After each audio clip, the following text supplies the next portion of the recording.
Hello, Packers fans, and welcome to another edition of the Pack Attack Cast. Unfortunately, it is a defeat Monday. I took 24 hours to kind of decompress and kind of figure out my thoughts on the Green Bay Packers' loss to the Cleveland Browns. There's a lot of blame to go around in this thing. There's a lot of things that went wrong, a lot of things that went right. You know, you look at the percentage chance to win at this game in the middle of the fourth quarter. It was something like 95% Green Bay. So there's a couple ways we can look at this game, and I want to spend a few minutes talking about it.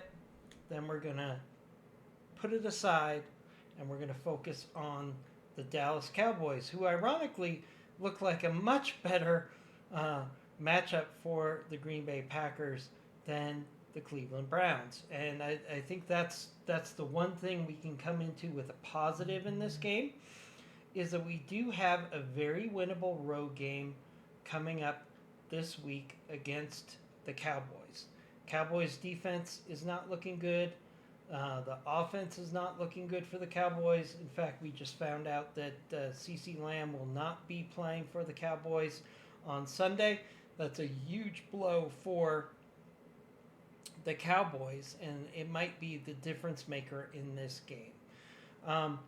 But let's talk about the game against the Browns for a few minutes, and then, as I said, I'm going to turn the page, and we're going to focus 100% on the Packers against the Cowboys. Now, I will say we have to 100% root for the Ravens tonight, because if the Ravens could beat the Lions, I'll feel a lot better about this loss, because that will still put us in a good position for winning this division, which is still the number one goal for me. Number one goal is to get into the playoffs by winning the division, and that will go a lot easier if the Lions lose to the Ravens tonight. So, first up, props to the Cleveland Browns defense. The Cleveland Browns defense single-handedly beat the Packers in this game. They beat them. They kept them close in this game. They found ways to put the Browns' limited offense in a position to win. So hats off to the Cleveland Browns first and foremost. I was talking about this game all week as a possible trap game. I said we've got to play not down to the level of our competition. We have to put our foot on the gas and bury the Cleveland Browns so it's not a competitive close game at the end. And look what happened. Exactly what I was afraid of. So, hats off to the Cleveland Browns. The Packers failed in so many ways in this game. They failed with their offensive line. I understand Zach Tom wanted to try and play in this game, but I think they were better off practicing and preparing as if Zach Tom was not going to play in this game, because that might have improved the overall preparation on the offensive line. If they had decided Jordan Morgan was going to be a right tackle in this game, then I would have shut down Zach Tom 100%, let Jordan Morgan spend all of his time at right tackle preparing for this game. So I think that was a mistake by the Packers coaching staff. I think they should have shut Zach Tom down and said, Zach, why don't you be ready for the Cowboys? We're going to get Jordan Morgan to play at right tackle. Some extra snaps, some extra repetition might have improved Jordan Morgan's play at right tackle, which was a real big problem in this game. In addition to that, we saw our left guard go down due to injury once again. Another player that was trying to fight through injury that I think the Packers should have shut down and let get healthy. I would rather be playing with known quantities of lower talent than be throwing in injured players and hoping they can stand up against one of the best defensive lines in the NFL. So I think that was a mistake for the Green Bay Packers coaching staff. I think they should have shut down our injured players and focused on putting players in that could play for them. Now, if they had shut down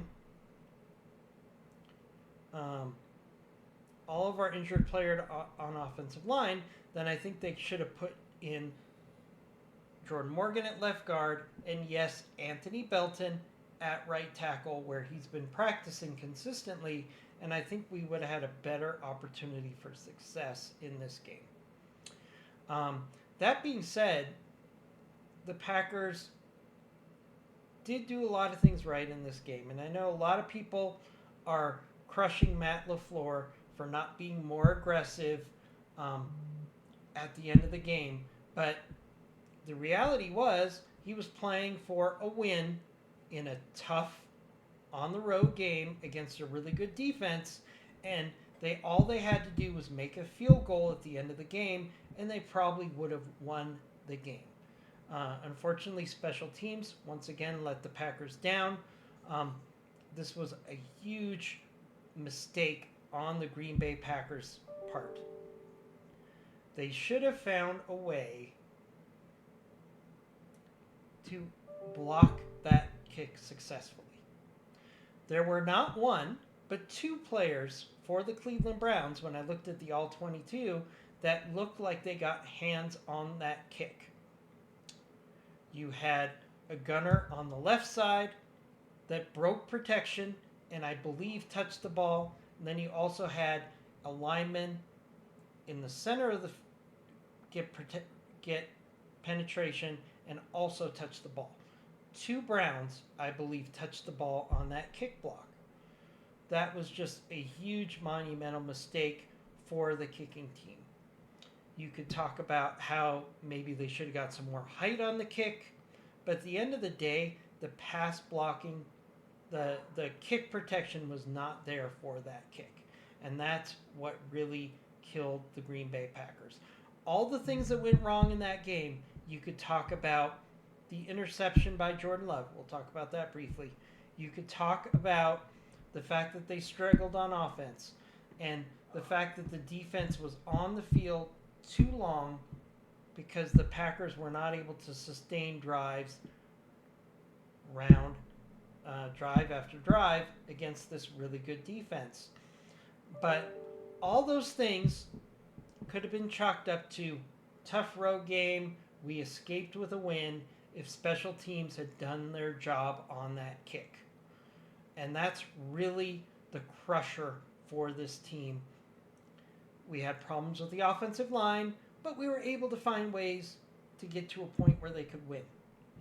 We had problems with the running game, and yet we were finding ways to get into a position to win the game. The kick protection was what killed the Green Bay Packers this week. Again, hats off to the Browns. Now, one positive we have is the Lions still have to play the Browns. The Vikings still have to play the Browns.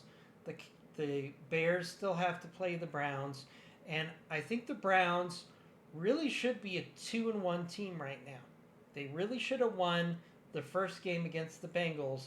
So I don't think the Browns are as bad as we felt going into this game. And I really tried to tout how good the Browns defense was and that this should not be considered an easy game. All those things came to pass, and unfortunately, one bad kick protection scheme, and we lost the game. There's no way around it. This was a significant failure, mainly on special teams. I feel Jordan Love did enough to win this game. I feel the offensive line struggled, but they did enough to find a way to win the game. Matt LaFleur, I think, called a good game overall, although I do feel he was very conservative in certain situations. There were multiple times in this game where I saw them running on second down where I think they should have gone for a pass because the running game was not working. But overall, I'll give Matt LaFleur a pass because the defense kicked ass. The offense did enough to win the game. It was the special teams that really killed the Green Bay Packers in this game. I took some time to watch the all 22, as painful as it was. Specifically, I watched the third and fourth quarter because I think that's where this game was lost. So, in summary, I don't blame Jordan Love.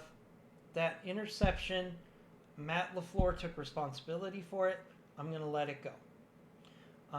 Not that Jordan Love didn't make a lot of mistakes in this game. There were several times where he could have thrown the ball away and avoided a sack that would have helped his team significantly.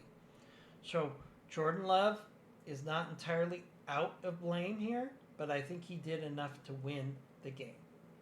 This comes down to special teams, and the Packers' special teams let the rest of the team down. It let the defense down, who did enough to win the game. It let the offense down, who I still think did enough to win an ugly game on the road against a good defense. Special teams is the culprit here. So what we're going to do is we're going to burn the tape and we're going to focus on winning against the Cowboys. Because if the Packers can win on the road against the Cowboys, we'll be 3-1 going into the bye week.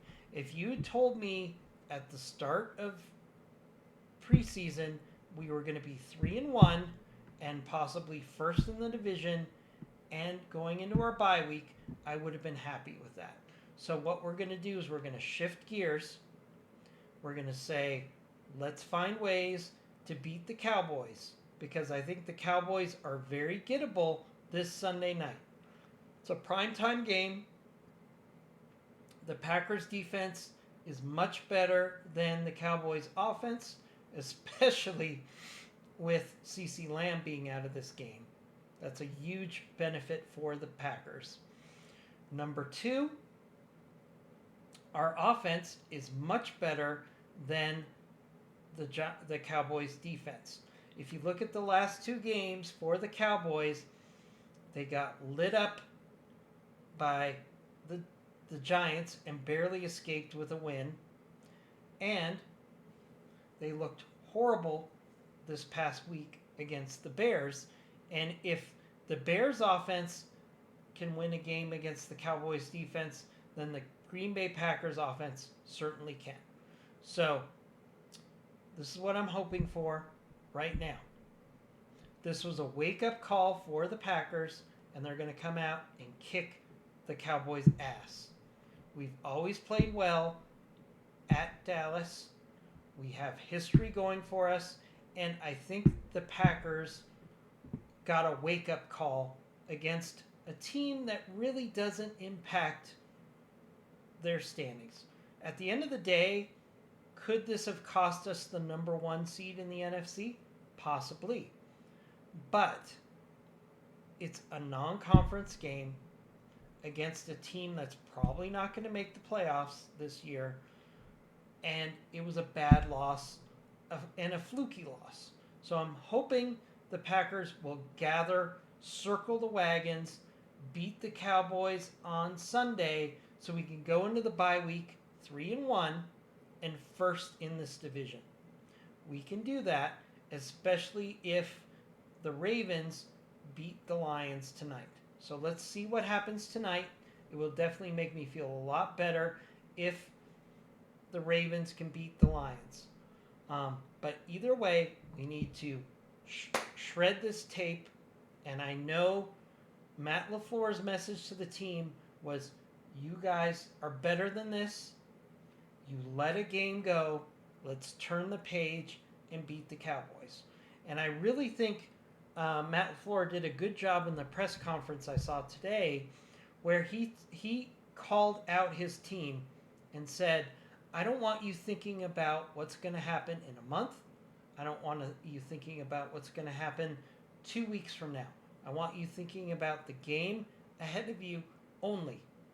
So I think the Green Bay Packers are going to learn a lesson here. They're going to move forward. They're going to beat the Cowboys. They're going to have a bye week, and they're going to have 2 weeks to prepare for the Cincinnati Bengals. Now, this bye week is really critical because we're going to get players healthy.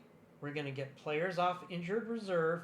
We're going to have another 2 weeks to get Myles Garrett fully integrated into this defense. And I think if we can win against the Cowboys, we come out, we win against the Bengals, and then we can start a really nice run. So this bye week actually coming when it does is actually a great time because I'm hoping we're going to have Christian Watson back after the bye week. I think that's very likely given all I've seen on Christian Watson. I think he's ready to come back after the bye. We're going to also have reinforcements in the running game. We're going to have hopefully a healthier offensive line. I think things can still really come together, but they need to win against the Cowboys. My goal going into the bye week was be 3-1. I thought the riskiest game was against Detroit, then the Commanders, and then the Cowboys, and then the Browns. They lost the game to the Browns. That was their one loss that they can afford. They need to come out and they need to win against the Cowboys to get to 3-1, go into the bye week, and come out of the bye week stronger than ever. And I think the Green Bay Packers can do that. So let's watch the Ravens tonight, and let's turn the page, support our Packers, and get ready to kick the Cowboys' asses this Sunday night. Fortunately, we have a game in just a couple days, so we can get the stench of this game off of us and hopefully see a Green Bay Packer victory in Dallas, and we'll start talking about that tomorrow. So this is the last time I'm going to talk about this Cleveland Brown game. Tomorrow, we're turning the page, and it's all about how we can beat the Cowboys. We're going to get you injury updates. We're going to get you thoughts on how the Packers can turn things around and dominate the Cowboys. Because I think we need to have a big win against the Cowboys to show the rest of the NFC that that was a bad game and we're back to rolling and being a threat in the NFC. So we'll talk to you about it tomorrow. As always, go Pack Go, and it's only going to be better this week. Talk to you then.